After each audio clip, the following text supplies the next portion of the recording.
Mga kabataan ni Amang Podron, isipa gyud niyo ni nga ang inyong makinabuhi usab sama si mama motaas kung ang inyong buhaton tahoron si mama o si papa. Kay karon daghan na kay mga batanon wa na tantong batasan. Sa una sa akong lulog-lula ingon makasugat mga batanon sa unit mong halos muluhod bisag sa yuta.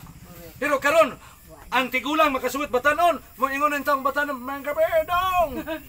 Kaya mabatanon, makuyawan na ka kay man basig adis-adis. Ang tigulang na manahon. Ang tigulang na mga ikatahuran. Munang di tigulang yung panila nga nasukong tiguang kay nasugatas mabatanon gigagagaan man.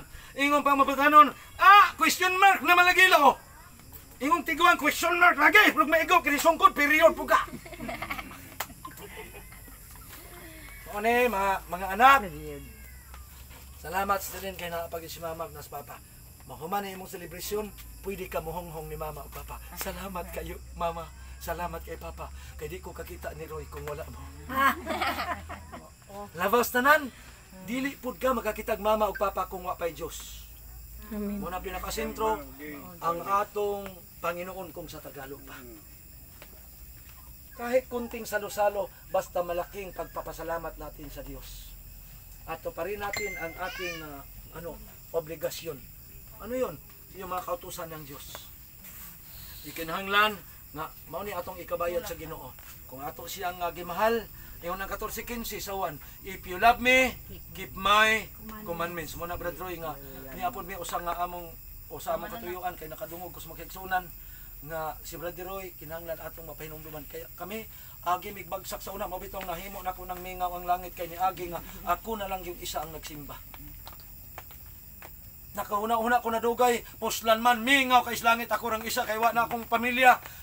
Puslan, kay mingaw ang langit, dito ta sa impyerno para bibo. Biya ko sa pag-alagad, 12 anyos ko, sood ko pamulawan, sugod ko buringot, diwalwal, bayugan tris, bisan asang pamulawan, kay kung unang-una, bahalag may impyerno, basta kay dato.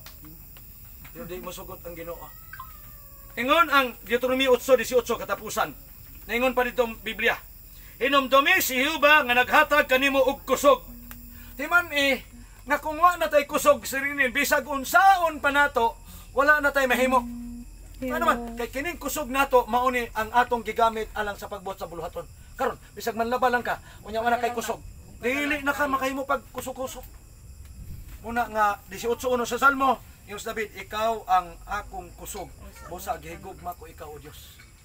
So muna nga niini nga tak na manghinaot ko nga kining surprise nga panahon karon nga niata kay kami na surprise po kay wa mi kahibalo wala mi kahibalo nga naa di ay celebration karon no muna yan ni elder ganiha nga ayaw lang mo kabalaka kay ug wala mi maapil sa inyong budget sa handa wala ginay problema kay naapod mi appointment karon nga human din hitingali mga alas 7 siguro kay naapa po'y tigom sa simbahan. Amo po ning himuon dito kay para lagi sa pagsabot-sabot po ambot kay sa nadunggan ako ila po ning gihimo initiative para po sa amo nga pag o sa Tagalog pag-alis karong Domingo. So salamat kayo mga igsoon ining gabi manghinaot ko nga kining mensahe nga dili gikan nako gikan gid ni sa Dios. Although wa man nakabasa pero ato ning lion nga akong gipanulti ron na ani sa Biblia. Muna yung 14:15, if you love me, keep my commandments. Nga naman, kay ang pag-keep sa atong sa commandments sa Ginoo, ingon ang 12:50 sa 1, ang pagsunod sa iyong kasuguan, maoy resulta kinabuhi nga walay katapusan. Amen. So nganong atong gi-celebrate ni sister, na anak sa 47, unya ang kinabuhi, si Tinta Ragyot, 90 sa Salmo, ang nabili nimo dili lang ta mag-uol nga ato ning ipahibalo kay mao ni kamaturan gigamit na nimong 47 ka tuig doon na nalay nabilin nga 23 ka tuig nya mamalandong na tag unsaon ako ni Ginoo kining nahibilin sa akong mga katuigan. Kumusta ang atong relasyon sa Ginoo aron pagkatapos ini makabaton ta og kinabuhi nga walay katapusan. Ang Dios magapanalangin kanato nining gabi mo akong buhing paghandom. Unya naamag kay mga wishes, ako na lay mag-una. So, tingali og dili man tanan, mga selected na lang. Ang akong wish ay imong karong adlaw nga tawhan mao ni.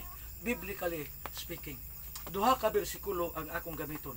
9:11 sa Proverbio Niingon si yung Haring Solomon, pinaagi sa pulong sa Dios, ingon niya, ako'y magpilo-pilo sa imong mga adlaw aron mahimong daghan nga mga katuigan. Praise the Lord. Ikaduha, ang hangyo sa amahan ni Haring Solomon nga si David. 27:4 sa Salmo, siya usa ka butang akong gipangayo sa Ginoo. Manghinaot kong maupod ni inyong handumon. Akong gipangayo sa Ginoo usa ka butang nga makapuyo ako ni anang panimalay sa Dios hangtod sa kahangturan. Ang Dios magapanalangin kanato karong tagna. Happy birthday, sister. Atong isunod ang uban. Ay